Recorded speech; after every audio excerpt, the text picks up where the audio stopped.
Thank you very much, Claude. And I have the pleasure to introduce our graduation speaker, Michael Butt, MBA 67. Michael has a very long and distinguished career in insurance and reinsurance, currently serving as the chairman of Axis Capital Holdings. Michael held numerous board positions in Europe, the UK, yes, also part of Europe, I guess, and US. Yes, sorry. His many services to the industry and the country have been recognized in 2011 by Michael being appointed as the officer of the Most Excellent Order of the British Empire. As Claude has mentioned, Michael has also been very involved at INSEAD as the chairman of the International Council, as a member of INSEAD's board, as a chairman of the Development Campaign Board, as well as a member now of the INSEAD Advisory Council. It's a great pleasure to welcome Michael Butt. Thank you.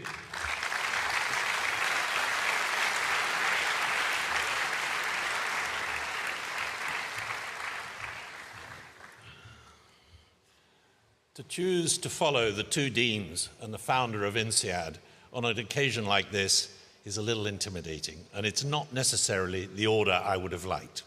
So forgive me. Urs, thank you.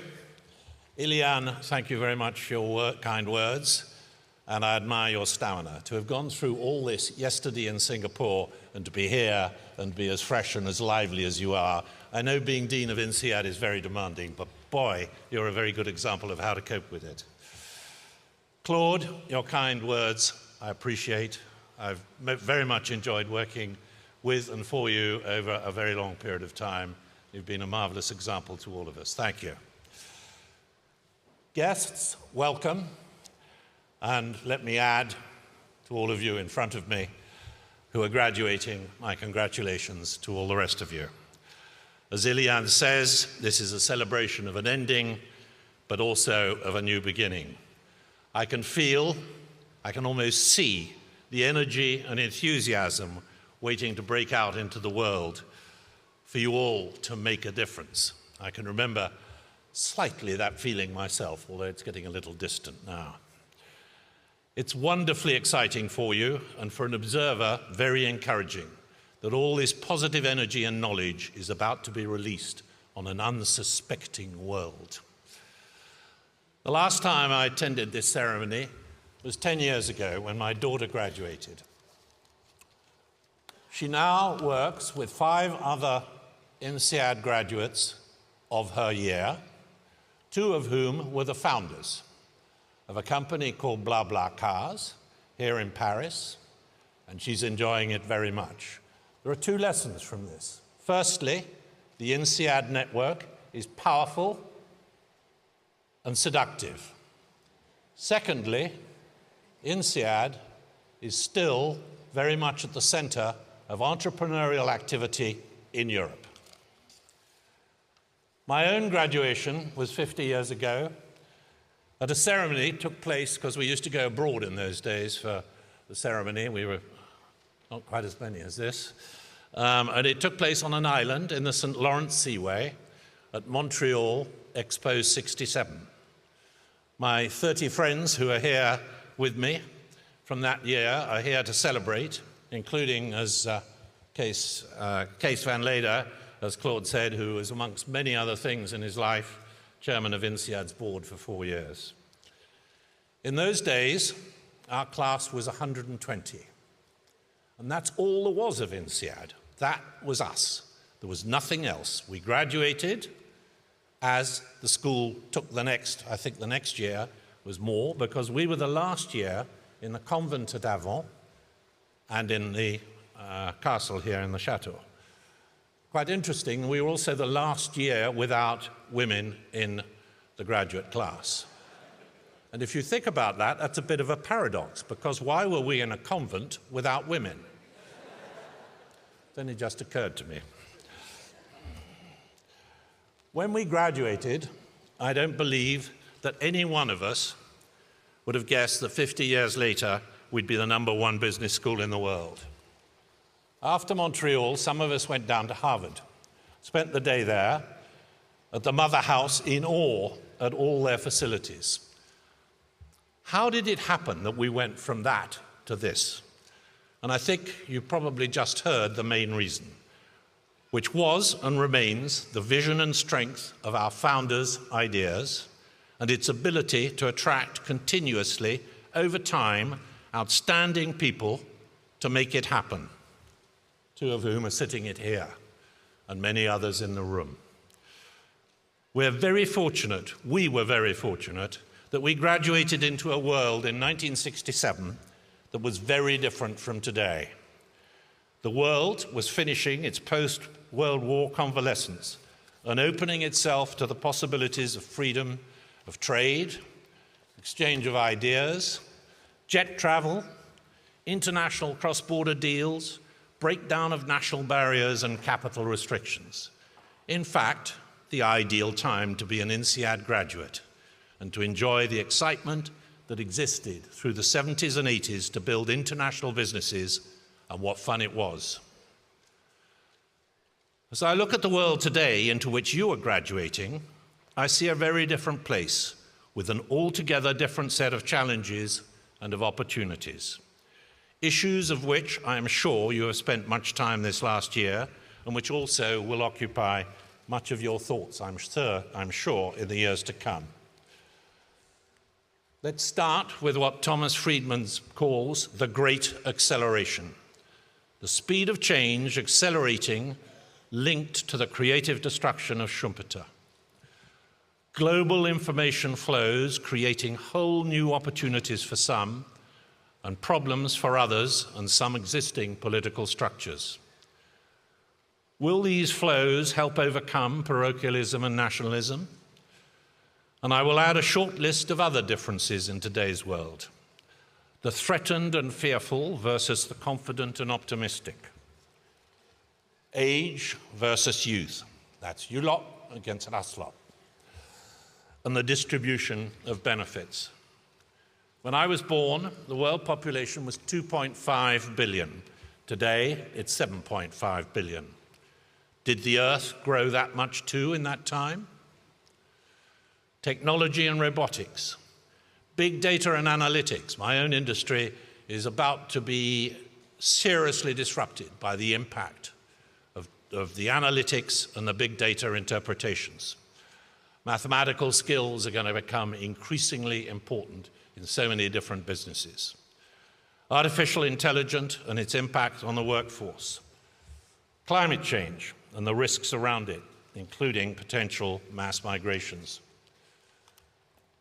Privacy versus security. You're all carrying the issue in your pockets. Wealth creation versus wealth distribution. How do we cope with hate and the tools of hate to protect open and vulnerable societies? Already, the quality of our lives has been substantially undermined by some of these threats. Certainly, one major issue that affects us all is the future of capitalism and how to make it responsible and sustainable. The Dean made some references to that in his talk to you. I have an honor of being a member of INSEAD's advisory board, where for the last 2 years we've been giving a lot of thought to this fundamental issue. There is no doubt that, justifiably, some aspects of capitalism have come under attack since the excesses that led to the GFC in 2007. But it is still the best system of wealth creation and distribution. So we must learn to adjust and improve the market economy. How else are we going to continue to improve the growing world population? The reversion to increased nationalism, parochialism, populism, and distrust of globalization are part of this reaction.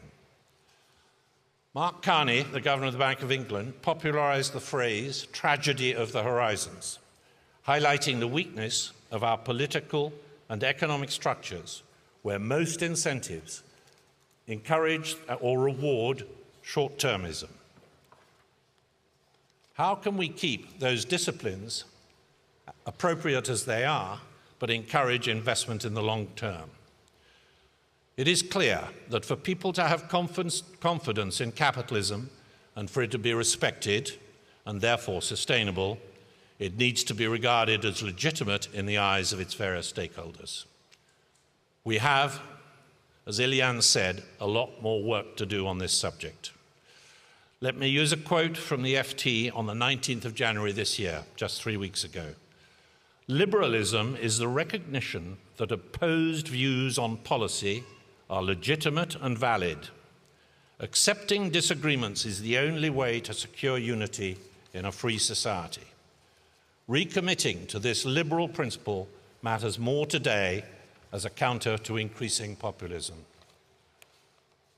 Never has an INSEAD MBA been more relevant or appropriate to help adjust the swing of the pendulum away from the threats of extremism and populism.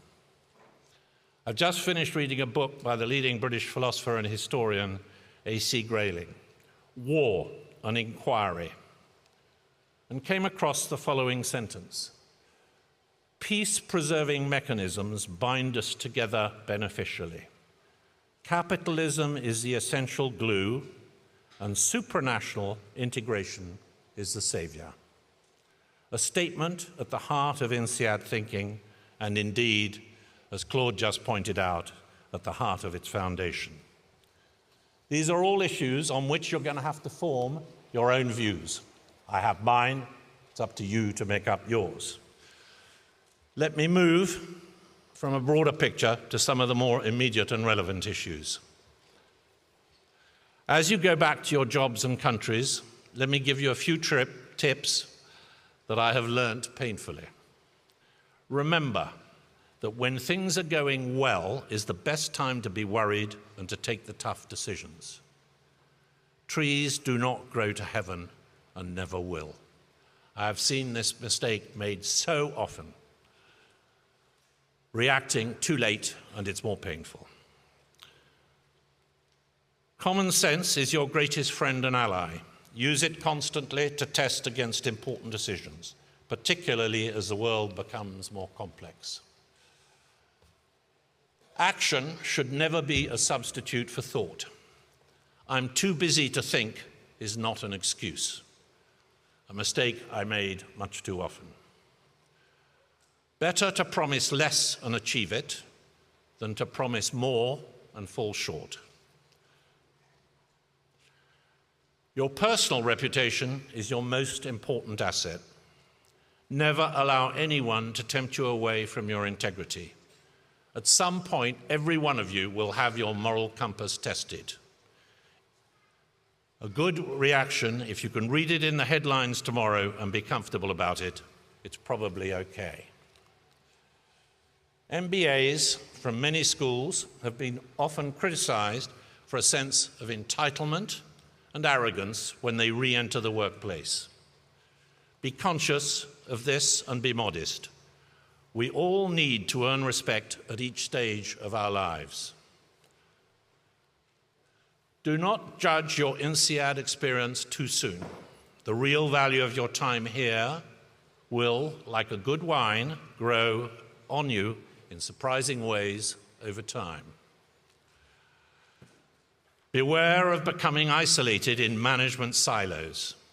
With increasing specialization in all industries and businesses, it is increasingly easy to become buried in your expertise for so long that when you surface, you are confused and unprepared. One way of reducing the silo risk, I found, as Claude mentioned, is to stay involved with INSEAD. When we left INSEAD 50 years ago, there was no structure or organization outside Fontainebleau. So some of us found ourselves helping to create the alumni associations, the alumni funds, helping with interviews, scholarships, etc. And over time, I found this was very helpful to me to lift my eyes and thoughts from what is by definition narrower professional activities. I have always gained much more than I was able to give from my myriad activities with INSEAD over the years, and strongly recommend it as a way of staying young in mind and in touch, and now part of lifelong learning. I'm going to give you an example. For those waving your fans, I'm not going to be much longer. In 2006, I was in Singapore for an INSEAD board meeting, and at one of the committee meetings, a young graduate of that year, so 4 months after where you are now, gave a presentation on the problems of getting bank loans to attend INSEAD for anyone from a developing country. He was from South Africa. He had some ideas on how to overcome the problem that big banks seemed unable to deal with or to cope with. I was intrigued by his ideas as we had had similar problems in the UK in the early 70s. I spent some time afterwards talking to him, and by complete coincidence bumped into him 4 days later in the arcade under the Petronas Towers in KL. To cut a long story short, and some of you may have been involved with him since, to cut a long story short, 10 of us alumni got together the funds for him to lend to 20 students to attend INSEAD the following year with the support of the school. From this beginning, Cameron Stevens started Prodigy Finance and a structure to ensure its sustainability. Prodigy today, just 10 years later, employs 110 people in Cape Town, London, and New York. In 2017, this year, it will lend $500 million to students at 95 universities. Prodigy has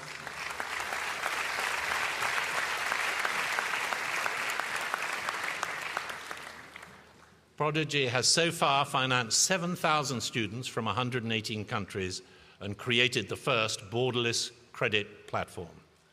This is one of the best examples I can think of to sustain the idea that business is a force for good and the symbiotic relationship between alumni, INSEAD. And Cameron is one of my heroes. Let me conclude. My congratulations to you all again, and my very best wishes, obviously, for a full, vibrant, and contributive career. Never has business as a force for good had more importance than the world you are going into, and you are the warriors to carry and show the importance of this message. I wish you all the very best in that process. Thank you.